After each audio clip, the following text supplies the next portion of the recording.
Kinsa to ganina? Ano sa si Ash to? Katong panguyaban ako sa una. Pero wala na ako nanguyab karon kay wala na kito butasan. Kabulon ako siyang batasan.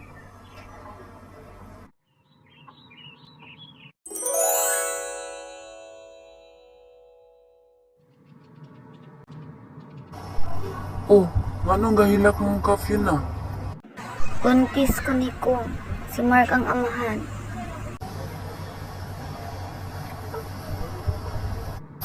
Asa man si Mark? Atong istoryahon si Mark na pangunagutan kaniya. Saon, buntis sa iyang uyab, buntis sa si Bia. Pero naigugma ko ni Mark. Remember katong party ni naa si Mark? I-invite na ako siya. Nahubog siya. Ako siyang idala sa kwarto para makatulog. But iya kong gikama. Unsa may buhato nato ani karon? Kumbinsiha si Mark nga patyo niya ang anak nila ni Bia. Ipakuha niya. Pero labag na sa batas. Walay pero og dili na nimo buhaton magpakamatay ko sa imong atubangan karon dayon.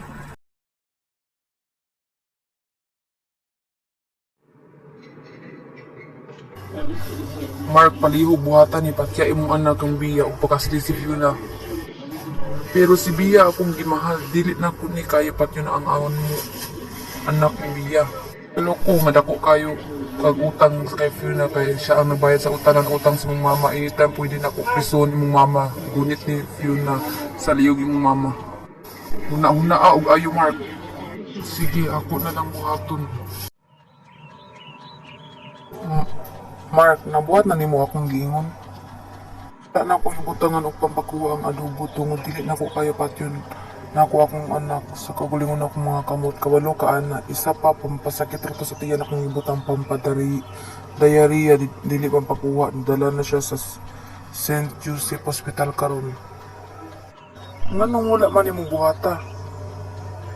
Ay, ako'y buhat sa imong trabaho nga wala imong gibuhat.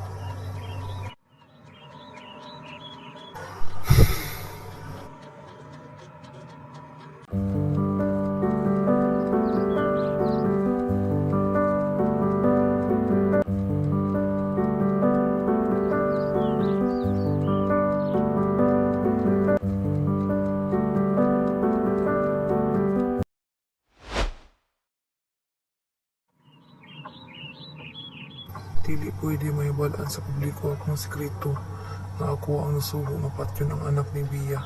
Dili ko mo subot nga si Ashra makaguba sa akong image sa publiko.